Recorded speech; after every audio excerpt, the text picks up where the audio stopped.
Um novo sistema de classificação para avaliar a importância de estudos científicos está sendo proposto. Um editorial publicado na revista Nature explica que muitas das associações que são repetidas todos os dias são baseadas em estudos cuja qualidade é tão ruim que acabam tendo quase nenhuma confiabilidade.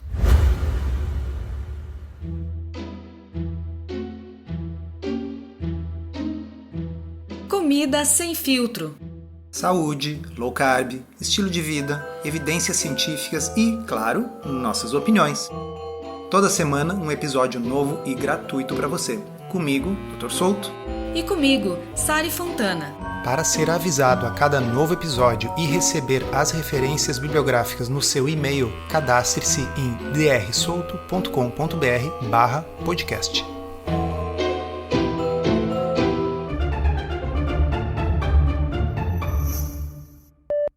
Bem, para vocês que nos escutam aqui há 70 e tantos episódios, isso não chega a ser uma novidade. A gente está sempre aqui comentando sobre estudos mal feitos, estudos pouco confiáveis. Então, uma equipe do Instituto de Métricas e Avaliação de Saúde da Universidade de Washington, em Seattle, criou essa metodologia, essa métrica baseada em estrelas, que vai de 1 estrela até 5 estrelas, né? Para classificar a qualidade da evidência de uma ligação entre um determinado comportamento, como fumar ou comer carne vermelha, que está sempre aí na mídia, né? E um determinado resultado, um determinado desfecho. Uma pontuação de 5 estrelas significa que o link entre essas coisas está claramente estabelecido.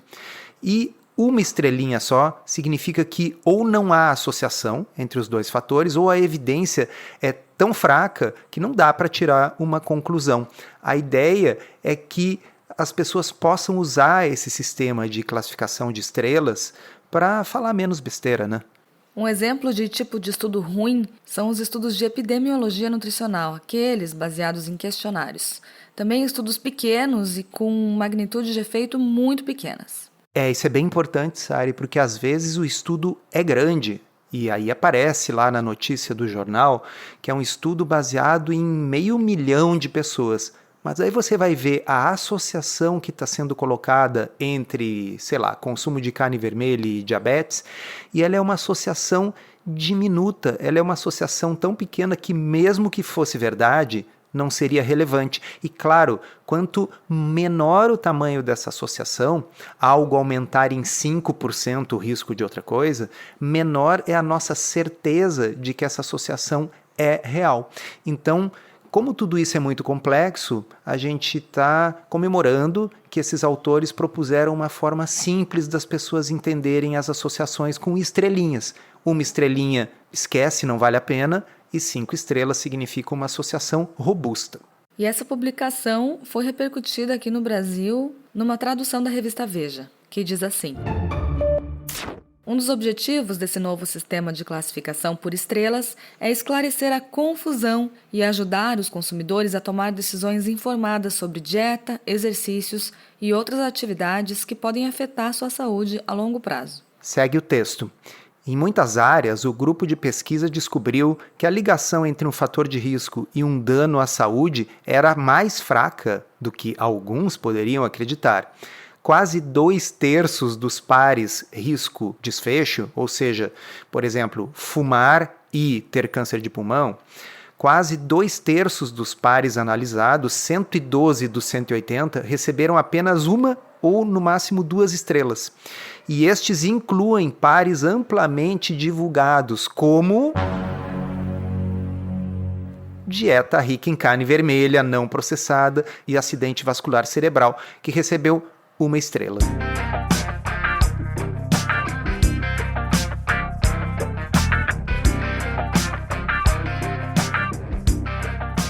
Eu só fiquei pensando aqui quando eles falam que incluem pares amplamente divulgados inclusive por esse veículo de comunicação aqui, né? Pois é, seria tão bom se além de divulgar essa matéria, a partir de agora, esse veículo de comunicação e outros utilizassem esse sistema de estrelinhas antes de afirmar, como se fosse verdade, associações de uma estrela. Veja, as associações de carne vermelha com qualquer coisa, eu fui revisar o estudo original, não atingem mais do que 2 estrelas. Ou seja, ou a gente não tem associação, ou a associação é de qualidade tão duvidosa que talvez fosse melhor não mencionar para não confundir as pessoas. E aí o que acontece? Por que isso é importante para nós? Por exemplo, obesidade, síndrome metabólica, resistência à insulina são coisas que têm associações 5 estrelas com doenças graves, doenças crônicas, degenerativas. E um dos tipos de alimentação que pode reverter essas condições é uma dieta low carb, que as pessoas têm medo de fazer porque, nossa, tem carne nessa dieta. Sim, só que a carne tem associação 1 ou no máximo 2 estrelas com doenças. E o que você está revertendo, diabetes, obesidade, gordura visceral, gordura no fígado, são coisas que são muito, muito mais graves. Percebe? É importante saber se os estudos nos quais nós estamos baseando as nossas afirmações são estudos importantes que têm realmente confiabilidade, que têm 4, 5 estrelas, ou se são esses estudinhos de 1, 2 estrelas que fazem a festa das manchetes caça-cliques da internet. E a gente vai enviar para vocês que estão inscritos em drsolto.com.br/podcast o site original do Instituto de Métricas e Avaliação de Saúde, IHME em inglês, no qual vocês vão poder ver por ordem de mais estrelinhas para menos estrelinhas as diversas associações entre fatores de risco e desfechos e vão poder confirmar vocês mesmos como, infelizmente, a grande maioria das manchetes que a gente vê publicadas por aí são baseados no menor número de estrelinhas possíveis. É quase como se houvesse um imperativo, sabe aquele negócio assim, a coceira que tem que ser coçada? Eu preciso publicar uma manchete baseada num estudo que tenha o mínimo de estrelinhas possíveis nessa classificação. Para você que gosta do formato em áudio e quer aprender a se alimentar de forma saudável, está no ar a 3ª edição do podcurso Low Carb da Teoria à Prática. São mais de 25 horas de conteúdo exclusivo para ouvir onde e quando quiser. A nova versão tem conteúdo inédito, incluindo novos bônus, com convidados especiais. E você que já foi aluno do podcurso na versão anterior, agora pode fazer um upgrade para ter acesso vitalício, além de garantir todas as novidades da 3ª edição. Chega de dúvidas e frustração. Agora é hora de ver resultados. Vem com a gente aprender tudo sobre o low carb da teoria à prática. Acesse drsolto.com.br/podcurso.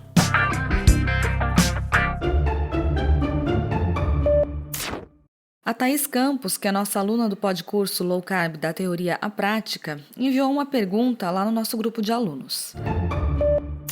Assisti uma palestra sobre saúde essa semana. O palestrante disse que mesmo emagrecendo, não conseguimos perder a gordura de dentro das artérias, que é um dos motivos da pressão alta.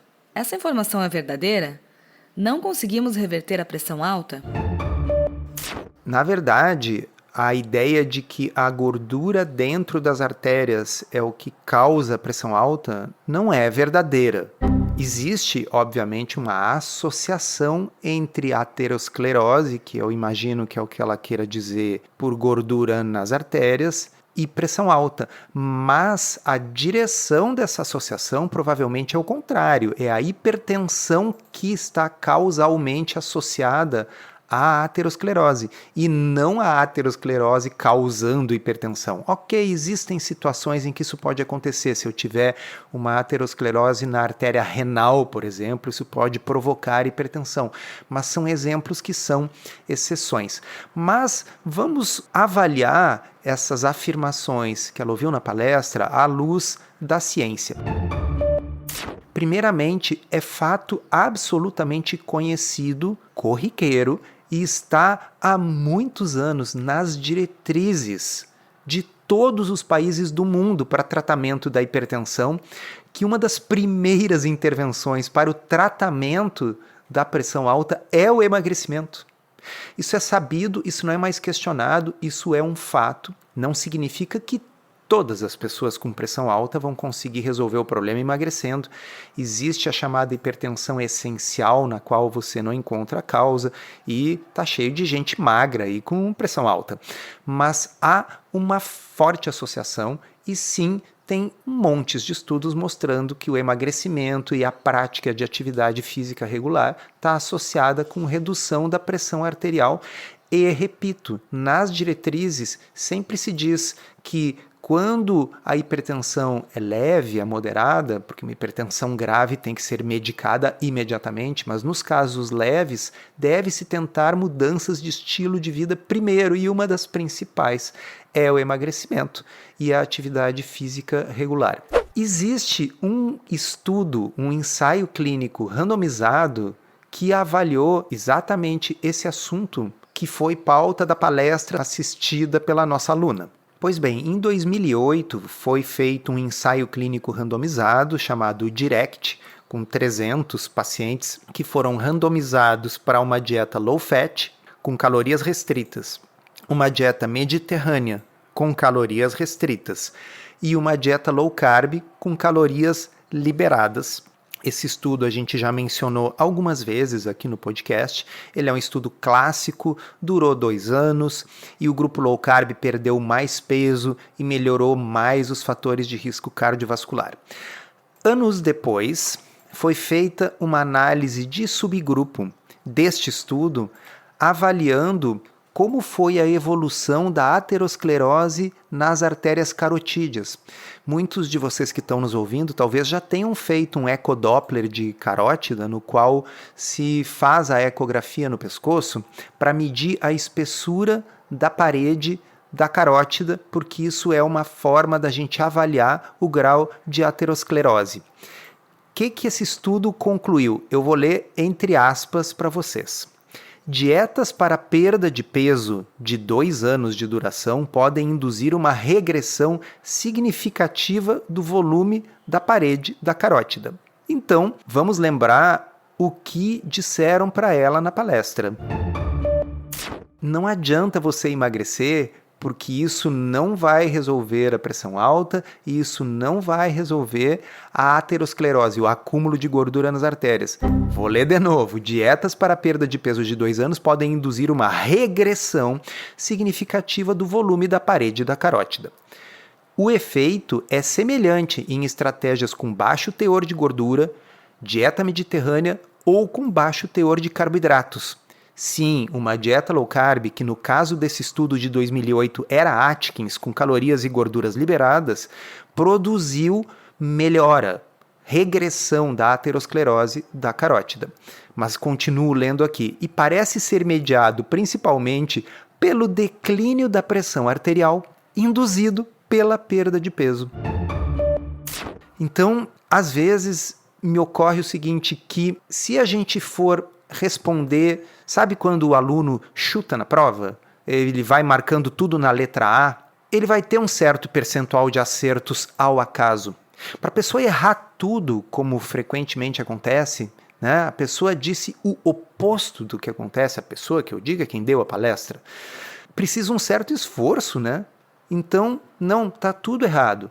A dieta, obviamente, pode colaborar para a melhora ou até para a reversão da hipertensão arterial, e essa melhora da pressão arterial pode e colabora com a regressão das placas de aterosclerose. Eu não estou dizendo que se você fizer uma dieta low carb, a sua pressão arterial vai ficar perfeita e toda a aterosclerose do seu corpo vai desaparecer. Não, a gente está querendo dizer que cientificamente dá para afirmar, tem estudos mostrando que é possível sim melhorar essas coisas e, portanto, a gente deve tentar. Encerramos assim esse episódio do Comida Sem Filtro, que foi idealizado, roteirizado e produzido por nós. Se você gostou, divulgue para os seus amigos e inscreva-se na sua plataforma preferida para não perder nenhum episódio. As informações contidas neste podcast são apenas para fins informativos e podem não ser apropriadas ou aplicáveis às suas circunstâncias individuais. Este podcast não fornece aconselhamento médico ou profissional e não substitui a consulta com um médico ou nutricionista. Não use este podcast para diagnóstico ou tratamento médico. Qualquer sugestão é apenas uma recomendação geral, que não é específica para qualquer pessoa ou doença em particular.